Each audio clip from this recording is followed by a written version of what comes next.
Hello વિદ્યાર્થી મિત્રો, હું છું સંકેત સર. ધોરણ 10 વિષય સામાજિક વિજ્ઞાન, પાઠ નંબર 9 વન અને વન્યજીવ સંસાધન, ભાગ નંબર 5. ભાગ 4 ના અંદર આપણે વન્ય સંરક્ષણ અંગેના ઉપાયો જોયા હતા. વન્ય સંરક્ષણ અંગેની યોજનાઓ ના અંદર વાઘ પરિયોજના, હાથી પરિયોજના ભણી હતી. હવે ભાગ 5 ના અંદર આપણે ગેંડા પરિયોજના, ઘડિયાળ પરિયોજના, ગીધ પરિયોજના અને હિમદીપડા પરિયોજના, ત્યારબાદ કહેવાય નવો પ્રશ્ન શરૂ કરીશું. આપણે અભયારણ્ય, રાષ્ટ્રીય ઉદ્યાન અને જૈવ આરક્ષેત્ર શરૂ કરીશું. ઓકે, તો આજના લેક્ચરના અંદર આપણે ગેંડા પરિયોજના વિશે અભ્યાસ કરીએ કે ગેંડા પરિયોજના કે આ પરિયોજના કહેવાય એક સિંગી ભારતીય ગેંડાના સંરક્ષણ માટે બનાવવામાં આવી છે. ગેંડા પરિયોજના શા માટે અમલમાં મૂકવામાં આવી છે? એક સિંગી ભારતીય ગેંડાનો જે શિકાર કરવામાં આવતો હતો એ શિકાર પ્રવૃત્તિને અટકાવવા માટે એના ગેંડાઓના રક્ષણના હેતુથી આ પરિયોજના બનાવવામાં આવી છે.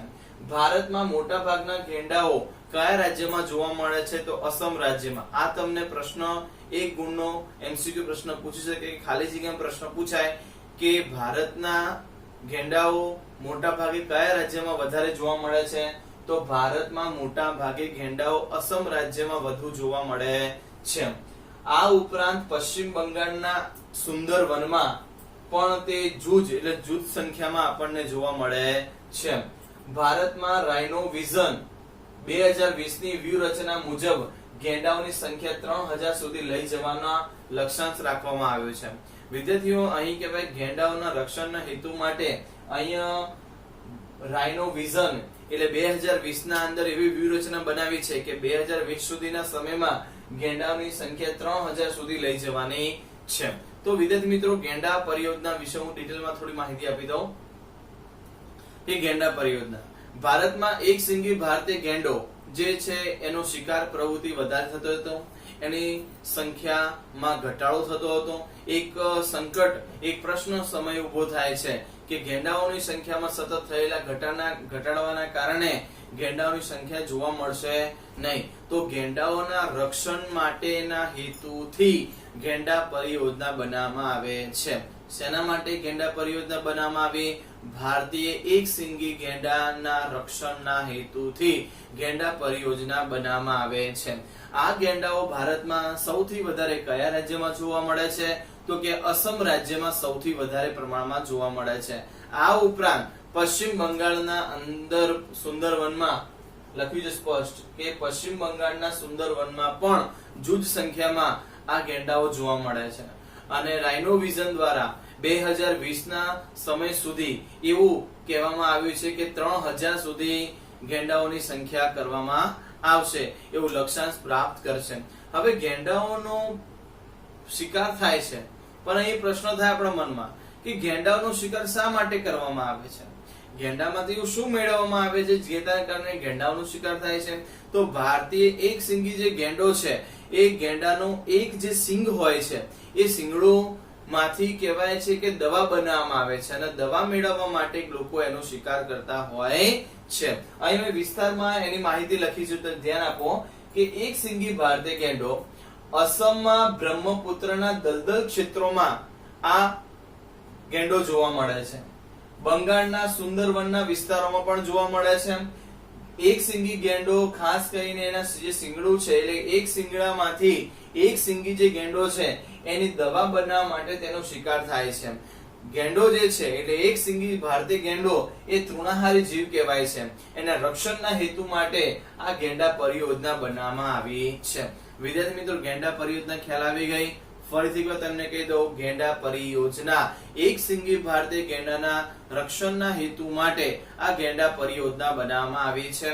ગેંડા પરિયોજનાનો મુખ્ય હેતુ શું? ગેંડાઓના રક્ષણ માટે. ભારતીય એક સિંગી ગેંડો સૌથી વધારે ભારતમાં કયા રાજ્યમાં જોવા મળે છે? તો કે અસમ રાજ્યમાં જોવા મળે છે. આ ઉપરાંત આપણને પશ્ચિમ બંગાળના સુંદરવનમાં જૂથ સંખ્યાઓમાં ગેંડાઓ જોવા મળે છે. રાઇનો વિઝન દ્વારા 2020 સમય સુધી 3000 ગેંડાઓની સંખ્યાનો લક્ષ્યાંક રાખવામાં આવ્યો છે. ગેંડો જે છે એ ખાસ કરીને અસમના બ્રહ્મપુત્રના દલદલ ક્ષેત્રોમાં, બંગાળના સુંદરવનના વિસ્તારોમાં જોવા મળે છે. ત્યારબાદ આ જે ગેંડો છે એ એક સિંગી ગેંડો નો જે સિંગ હોય છે એની દવા બનાવવા માટે આ સિંગનો ઉપયોગ દવા બનાવવા માટે કરવામાં આવે છે. તો આના માટે ગેંડાનો શિકાર કરવામાં આવે છે. ગેંડો એક તૃણાહારી જીવ કહેવાય છે. સંરક્ષણના કારણે એટલે કે ગેંડાઓની જે પરિયોજના બનાવવામાં આવી, ગેંડા પરિયોજનાથી ફાયદો શું થયો?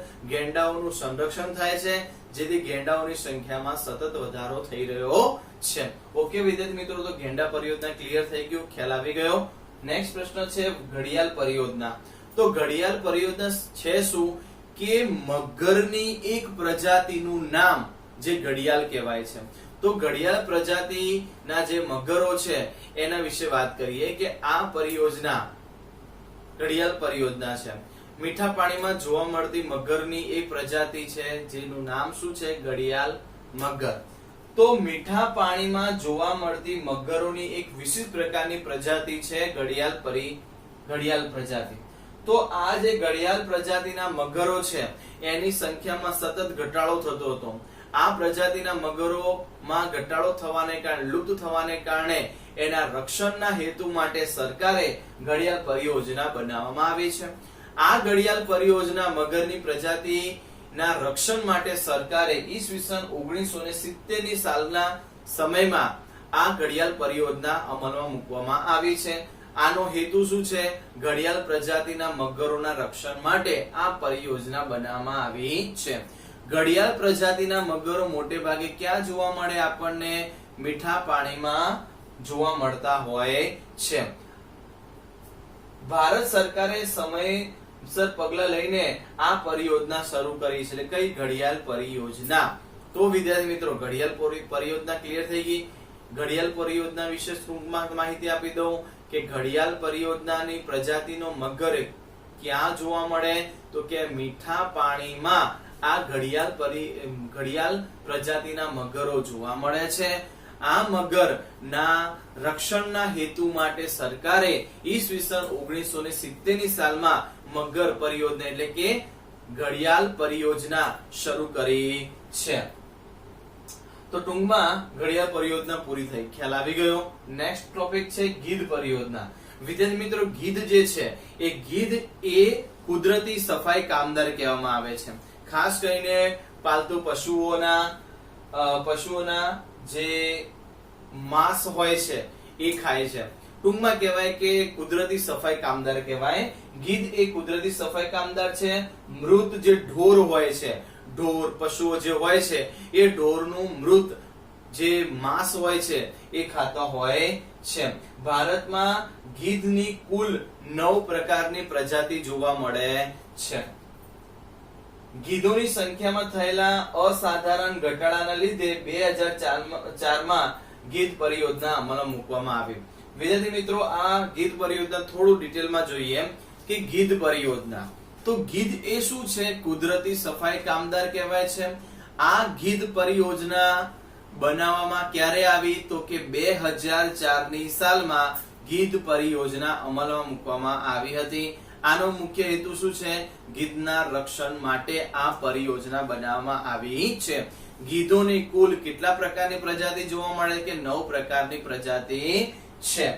તો ગીધોની જે સંખ્યામાં ઘટાડો થતો હતો એ ઘટાડાને ધ્યાનમાં રાખીને સરકારે આ ઘટાડાને રોકવા માટે ગીધ પરિયોજના 2004 માં શરૂ કરી. પણ તમારા મનમાં પ્રશ્ન થતો હશે કે ગીધોની સંખ્યામાં કેમ ઘટાડો થયો? કારણ શું છે? તો સાંભળો, તમને હમણાં કીધું કે ગીધ એક પ્રકારનો કુદરતી સફાઈ કામદાર કહેવાય છે. ઢોરોનું માંસ ખાય છે. તો ખાસ કરીને ગાય ભેંસ ના પશુઓ જે હોય છે એના જે ખોળ કહેવાય, એના ખોરાક તરીકે એના અંદર એક ડાયટોફેન નામની એક દવા આવતી હતી, એના અંદર ઉમેરવામાં આવતી હતી, જેને કારણે જે પશુઓ ખાતા હતા પછી એ જ્યારે મૃત્યુ પામે, ઢોર જ્યારે મૃત્યુ પામે છે, મૃત્યુ પામ્યા બાદ શું કહેવાય? મૃત્યુ પામ્યા બાદ એ ગીધ જ્યારે એ માંસ ખાય છે ત્યારે થોડા સમય પછી એ મૃત્યુ પામે છે. આવું ઘણી વખત થયું. પછી એના પાછળ રિસર્ચ કરવામાં આવ્યું અને એના પાછળ નક્કી કર્યું અને લેબોરેટરી ટેસ્ટ કરવામાં આવ્યું માંસને. તો જાણવા મળ્યું કે એના અંદર આવી ઝેરી દવા પણ ઉમેરાયેલી છે, જેને કારણે ગીધ ખાવાને લીધે આ મૃત્યુ પામે છે. તો સરકારે તાત્કાલિક એ દવા ઉપર પ્રતિબંધ મૂક્યો અને કહેવાય કે ગીધના રક્ષણ માટે ગીધ પરિયોજના બનાવવામાં આવી. તો વિદ્યાર્થી મિત્રો, મને આશા છે કે તમને ગીધ પરિયોજના ક્લિયર થઈ ગઈ. તો ગીધ પરિયોજનામાં બે પ્રશ્નો ખાસ યાદ રાખવાના છે. કયા? કે ગીધ પરિયોજના ક્યારે અમલમાં મૂકવામાં આવી છે? તો કે 2004 ની સાલમાં ગીધ પરિયોજના બનાવવામાં આવી. બીજો પ્રશ્ન, ગીધ પરિયોજનાનો મુખ્ય હેતુ શું છે? ગીધોના રક્ષણ માટે ગીધ પરિયોજના બનાવવામાં આવી. ગીધોની કેટલી પ્રજાતિ જોવા મળે છે? તો કે 9 પ્રકારની પ્રજાતિ જોવા મળે છે.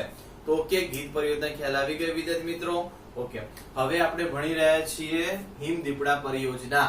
તો હિમદીપડા પરિયોજના હિમાલયના લગભગ 3000 મીટર ઉપર, ફરીથી કહું છું, હિમાલયથી લગભગ 3000 મીટર ઉપર એટલે ઊંચાઈ ઉપર આપણને હિમદીપડા જોવા મળે છે. હિમદીપડા નામ છે એવા જેના ગુણ હશે. ઠંડા પ્રદેશમાં રહેતા હોવાને કારણે તેને કયા નામે ઓળખાય છે? હિમદીપડા તરીકે ઓળખવામાં આવે છે. સ્થાનિક લોકોમાં હિમદીપડા બાબતની જાણકારી વધે, તેના સંરક્ષણ માટે લોકો જાગૃત થાય એ હેતુથી 2000 માં પરિયોજના શરૂ કરવામાં આવી. હિમદીપડાની પરિયોજના ક્યારે શરૂ કરવામાં આવી? તો કે 2000 ની સાલમાં. હિમદીપડા ક્યાં જોવા મળે છે? તો હિમદીપડા હિમાલયના ઠંડા પ્રદેશોમાં એટલે હિમાલયમાં લગભગ 3000 મીટરની ઊંચાઈ ઉપર ઠંડા પ્રદેશમાં આ હિમદીપડા જોવા મળે છે. સ્થાનિક લોકો એના રક્ષણના હેતુ માટે અહીંયા ઈસવીસન 2000 ની સાલમાં હિમદીપડા પરિયોજના શરૂ કરવામાં આવી. આ ઉપરાંત કાશ્મીરી ઉંગલ પરિયોજના, લાલ પાંડા પરિયોજના, મણિપુરમાં જોવા મળતી એક વિશિષ્ટ પ્રકારની હરણની પ્રજાતિ નું પરિયોજના, મણિપુરમાં થામિલ પરિયોજના, ગંગા બ્રહ્મપુત્ર નદીમાં જોવા મળતી ગંગા ડોલ્ફિન પરિયોજના, આ બધી પરિયોજના બધાના રક્ષણ હેતુ માટે બનાવવામાં આવી છે. તો તમને હિમદીપડા પરિયોજના ખ્યાલ આવી ગઈ. હિમદીપડા પરિયોજનામાં શું શીખ્યા? કે હિમદીપડા ક્યાં જોવા મળે? હિમાલયમાં. હિમાલયમાં ક્યાં? હિમાલયથી લગભગ 3000 મીટરની ઉપરે આ હિમદીપડા જોવા મળે છે. સ્થાનિક લોકો હિમદીપડા બાબતની જાણકારી વધે અને એના રક્ષણ માટે લોકો જાગૃત થાય એ માટે કહેવાય કે હિમદીપડા પરિયોજના ઈસવીસન 2000 ની સાલમાં આ પરિયોજના શરૂ કરી, જેને હિમદીપડા પરિયોજના કહેવાય છે. હિમદીપડા પરિયોજના સિવાય બીજી ઘણી બધી પરિયોજનાઓ આપણા ભારતમાં શરૂ છે. જેમ કહેવાય કાશ્મીરી હુંગલ પરિયોજના, લાલ પાંડા પરિયોજના, મણિપુર પરિયોજના માં જોવા મળતી એક વિશિષ્ટ પ્રકારની હરણની પ્રજાતિ, મણિપુર થામિલ પરિયોજના, ગંગા બ્રહ્મપુત્ર નદીમાં જોવા મળતી ગંગા ડોલ્ફિન મળે છે, એના રક્ષણ માટે ગંગા ડોલ્ફિન પરિયોજના. તો દરેક જીવ માટે અલગ અલગ પ્રકારની સરકારે પરિયોજના બનાવવામાં આવી છે. આ બધી પરિયોજનાનો મુખ્ય હેતુ શું છે? માત્ર એક જ હેતુ, દરેકના રક્ષણ માટે આ બધી પરિયોજના બનાવવામાં આવી છે અને એની સંખ્યામાં વધારો થાય એ હેતુથી પરિયોજના બનાવવામાં આવી છે. તો વિદ્યાર્થી મિત્રો, તમને ગેંડા પરિયોજના, ઘડિયાળ પરિયોજના, ગીધ પરિયોજના અને હિમદીપડા પરિયોજના આટલું ક્લિયર થઈ ગયું. ઓકે, હવે આપણે નેક્સ્ટ નવો પ્રશ્ન શરૂ કરી રહ્યા છીએ. અભયારણ્યો, રાષ્ટ્રીય ઉદ્યાન અને જૈવ આરક્ષિત ક્ષેત્ર. તો આ મુદ્દો શરૂ કરતા પહેલા આની થોડી પ્રસ્તાવના સમજાવી દઉં તમને કે અભયારણ્ય, રાષ્ટ્રીય ઉદ્યાન અને જૈવ આરક્ષિત ક્ષેત્ર, આ જે ત્રણેય મુદ્દાઓ છે એનો મુખ્ય હેતુ શું છે? અભયારણ્ય, રાષ્ટ્રીય ઉદ્યાન અને જૈવ આરક્ષિત ક્ષેત્રનો મુખ્ય હેતુ વન્ય જીવોનું રક્ષણ કરવું, જંગલોનું રક્ષણ કરવું અને પ્રાણીઓના રક્ષણના હેતુ માટે અભયારણ્ય, રાષ્ટ્રીય ઉદ્યાન અને જૈવ આરક્ષિત ક્ષેત્ર બનાવવામાં આવ્યું છે. પહેલો મુદ્દો ક્લિયર થઈ ગયો. સેકન્ડ મુદ્દો કહું, અભયારણ્ય, રાષ્ટ્રીય ઉદ્યાન અને જૈવ આરક્ષિત ક્ષેત્ર, ત્રણ શબ્દો દેખાવમાં તો એક જેવા જ લાગે છે આપણને, પણ આ ત્રણનું કાર્ય અલગ અલગ છે. અભયારણ્ય, રાષ્ટ્રીય ઉદ્યાન અને જૈવ આરક્ષિત ક્ષેત્રની કાર્ય વ્યવસ્થા ત્રણેય અલગ અલગ જોવા મળે છે. તો વિદ્યાર્થી મિત્રો, આપણે હવે અભયારણ્ય વિશે અભ્યાસ કરીશું. તો શરૂ કરીએ અભયારણ્ય વિશે. તો અભયારણ્ય એ શું છે? જુઓ કે ચોક્કસ મર્યાદામાં માનવ પ્રવૃત્તિઓની અનુમતિ આપવામાં આવે છે. એટલે કહેવાય છે કે અભયારણ્યના અંદર વિશિષ્ટ પ્રકારના પ્રાણીઓના રક્ષણના હેતુ માટે આ અભયારણ્ય બનાવવામાં આવ્યો છે. અભયારણ્યના અંદર ચોક્કસ માનવીઓના સમુદાયને અંદર એને જોવા માટે પરમિશન આપવામાં આવે છે. સત્તાધિકારી પાસેથી અનુમતિ મેળવ્યા બાદ પાલતુ પશુઓના ચરાવવાની છૂટ પણ મેળવી શકાય છે. અભયારણ્યના અંદર વિદ્યાર્થી મિત્રો કહેવાય કે માનવોની પ્રવૃત્તિઓ માટે એને છૂટછાટ મળી છે. બીજા નંબરમાં સત્તા અધિકારી એટલે કેટલાક જે વિશિષ્ટ પ્રકારના જે અધિકારીઓ હોય છે એ અધિકારો જે સત્તા ધરાવનાર હોય એવા અધિકારો પાસેથી અનુમતિ મેળવ્યા બાદ એમાં પશુચારણ કરવાની છૂટછાટ મળે છે. ફરીથી કહું છું, પશુચારણની છૂટછાટ ક્યારે મળે છે? અભયારણ્યમાં સત્તા અધિકારી જે અધિકારી હોય છે, જે સત્તા ધરાવનાર અધિકારી હોય છે એની પાસે પરમિશન લેવામાં આવે છે, પરવાનગી લેવામાં આવે. એ સત્તા અધિકારી જ્યારે પરવાનગી આપે છે, પરમિશન આપે છે, ત્યારે સ્થાનિકના કેટલાક લોકો ત્યાં પશુચારણ કરી શકે છે. એટલે પશુચારણ માટે છૂટછાટ મળે છે. ત્રીજા નંબરમાં વન્યજીવ અભયારણ્યની સ્થાપના કોઈ એક વિશિષ્ટ પ્રજાતિના સંરક્ષણ માટે કરાય છે. વિદ્યાર્થીઓ તમારે ખાસ યાદ રાખવાનું કે અભયારણ્યના અંદર કોઈ એક જ પ્રકારના વન્યજીવ એટલે કોઈ પણ એક જ પ્રકારના વિશિષ્ટ પ્રજાતિના જીવનું રક્ષણના હેતુ માટે અભયારણ્ય બનાવવામાં આવે છે. અને આ અભયારણ્યનો હેતુ વન્યજીવો ને કોઈ એક વિશિષ્ટ પ્રકારની પ્રજાતિના જીવનું રક્ષણ માટે કરવામાં આવે છે. તમને પ્રશ્ન થાય કે આ અભયારણ્ય કોણ બનાવે છે? તો સાંભળો, રાજ્ય સરકાર દ્વારા. શેના દ્વારા?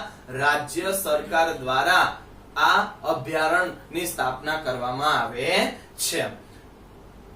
હવે અભયારણ્ય વિશે ખ્યાલ આવી ગયો.